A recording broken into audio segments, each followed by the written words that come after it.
Oke, di part kedua ini kita lanjut DNS dan DHCP. DNS fungsinya adalah domain name server, domain name system. Fungsinya adalah mentranslasi alamat IP menjadi domain atau mentranslasi domain menjadi alamat IP. Ya, fungsinya adalah mentranslasikan alamat IP address ke alamat domain atau FQDN, Full Quality Domain Name kalau nggak salah. Juga sebaliknya, karena kita nggak mungkin nih, kita nggak mungkin misalnya akses Facebook itu misalnya 192.168.20.30 port 80. Nggak mungkin seperti itu. Pasti kita mudahnya pakai kita nulis fb.com aja udah auto masuk Facebook. Gitu. Fungsi DNS itu. Pertama masuk ke tools, kemudian pilih DNS.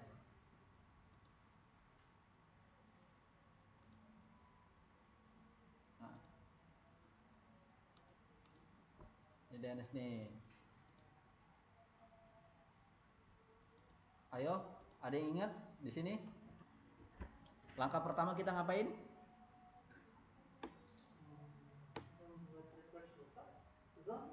Ya, kita buat pertama NS lookup dulu. Launch NS lookup. Timeout. Nah, yang pasti perlu dipastikan adalah si local servernya IP addressnya sudah benar. Biasanya kalau saat instalasi itu berubah ke alamat localhost. IP address sini. Nah, ini alamatnya masih kacau. 168.31.3 168.31.1 eksperimen terus campur gara-gara kemarin kami berobat kita bisa lihat Windows doang ya.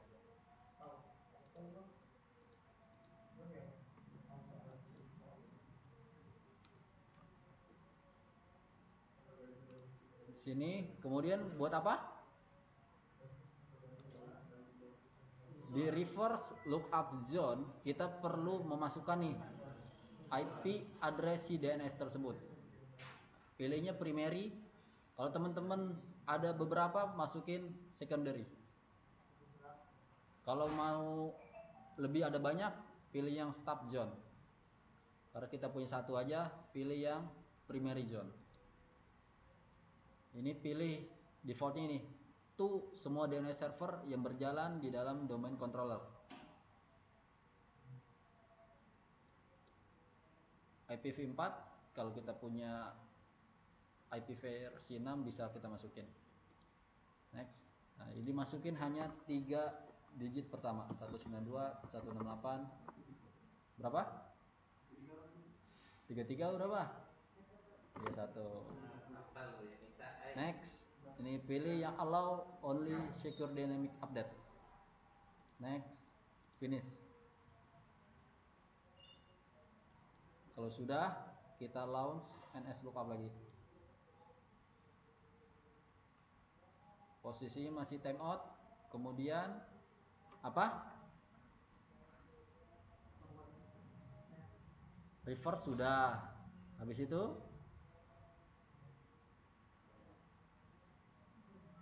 pilih di sini corp.corp.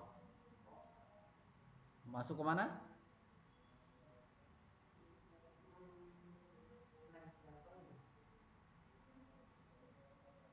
Pilih yang mana? Nih, dibuka ini biar nggak bingung.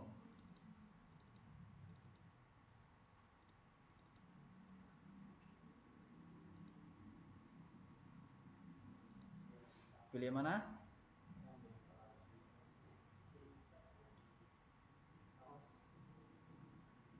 Pilih yang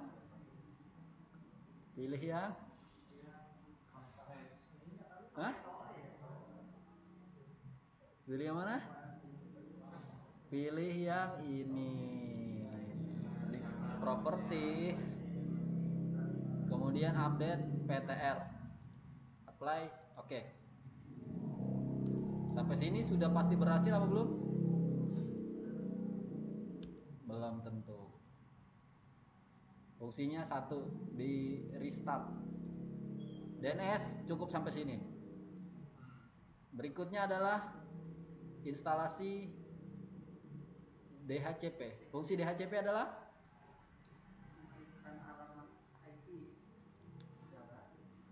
memberikan alamat IP. Itu DHCP server apa DHCP client?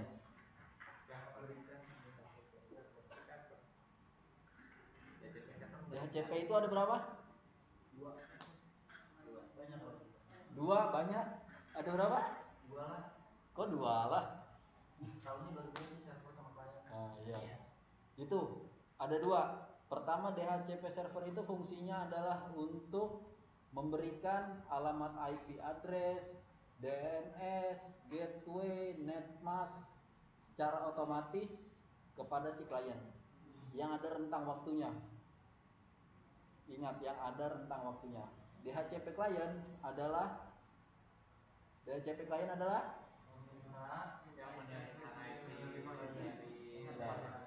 meminta, menerima, pokoknya dia yang terima beres lah dari si server tersebut. Kemudian manage, add rule, di sini next, ini IP-nya ini, next, pilih DHCP server.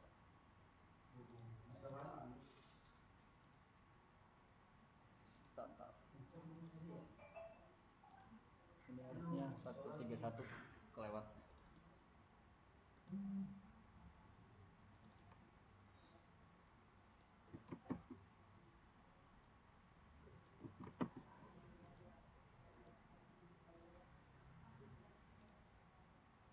Manage, add rule, next, pilih DHCP server, fitur, add, continue, next. Nah ini seperti biasa, fiturnya nggak jauh beda sama yang si Active Directory. Kalau teman-teman mau tambahkan, defaultnya, secara default Windows itu udah ngasih tahu nih, kalau butuh DHCP, DNS itu ya fiturnya itu aja, nggak mesti teman-teman tambahin. Next, confirm, install. Proses install ini cukup lama. Kita gaspol. Nah, kalau sudah di sini, ingat jangan di close karena ada pilihan complete DHCP configuration. Teman-teman mesti mensukseskan nih, konfigurasinya ada complete DHCP configuration. Next, authorize, commit, kemudian close, baru boleh close. Kalau sudah, teman-teman masuk ke tools. Fungsi manage sama tools itu apa? Tools itu yang tadi yang terinstall. Ya, tools itu adalah fitur-fitur yang sudah terinstall atau fitur-fitur bawaan. Kalau manage itu fungsinya kayak semacam control panel untuk instalasi, nge-remove gitu. Kita tools, pilih DHCP server. DHCP.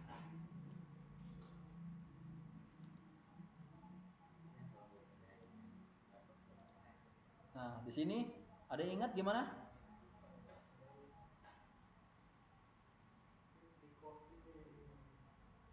Apa yang di copy? Nih, saya besarkan. Polisi. Apa?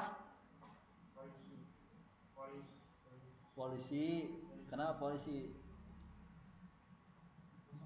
Emang iya? Kosong berarti. Ayo, ada yang perlu diklik kanan atau ada yang perlu diapain?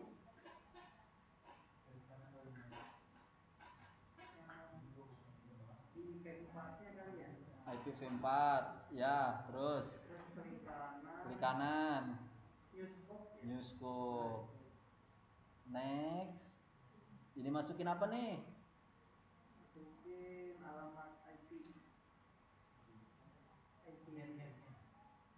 M-nya. Ini bebas. Misalnya root deh. Ini baru alamat IP. DHCP-nya. Bener nggak? Alamat DHCP servernya. New scope wizard. Name-nya mau diisi apa? Bebas? M-nya sih tulisannya scope. Oke, saya isi root ya. Root. Nah, rank IP address yang akan saya kasih itu berapa? 192, 168, 31, misalnya 135. Karena kan tadi IP saya dapatnya 131. Nah, di sini batas berapa? 192, 168, 31, misalnya 140. Panjangnya berapa? 24. Kalau slash 24 bisa berapa klien?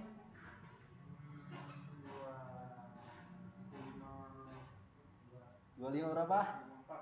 254. Kalau slash 25 seru nih pelajaran gini nih, saya ngulang lagi. Hitung-hitung. 1, 2, Kurang kalau 25 4, kurang. 8, 16, Iya, 32, kalau semakin ke atas remnya, IP-nya 64, dapatnya. 254 kan 24. Berarti kalau dia 25. habis 128 ada lagi nggak? Udah. 1, 2, 3, 4, 5, 6, 7, 8. 8, ya. Berapa? Kalau ini kan tadi slash 3, slash 24 nih. Ya. Enggak kan? Sorry, di sini tuh slash 32. 32. Ini 31, 30, 29, 28, 27, 26, 25. Masih pada ingat nggak? Dasarnya harus dipahami. Masih pada ingat nggak? Cara ngitung IP address? Masa saya ajarin lagi nih? UTS gitu IP address. Nah, ya iya nih kayaknya boleh nih UTS ini. Makin turun aja. Tadi install OS. Ntar turun-turunnya install Microsoft Office. Ya udahlah, kita abaikan dulu. Nanti soalnya UTS adalah satu IP address. Maju ke depan satu-satu. Next. Nah, exclude and delay. Kalau teman-teman ada IP address yang rank yang tadi tuh dari 135 sampai 140 yang nggak mau dimasukin, masukin di sini. Oh, yang default. Ya, nantinya akan di exclude, tidak diizinkan disebarkan. Next. Nah, ingat pemberian waktu defaultnya adalah 8 hari. Bisa lebih cepat, bisa dilamain. Defaultnya 8 hari. Next. Yes. Router 192, 168, 31, 1. Kalau ada misalnya IP server atau IP ISP-nya masukin sini. Ini contoh saya Google aja. Next. Defaultnya ini. DNS yang ada ini. Kenapa DNS yang ada 131? Karena si servernya. Oh. Next. DNS. Wins ini sama aja kayak si server, cuma saya nggak pernah pakai sih di real kenyataannya. Production. Next. Yes. Finish. Di sini ada yang kurang? Udah? Oke. Kalau sudah, saya restart dulu. Mas, saya close yang dulu. Ya. Dari tadi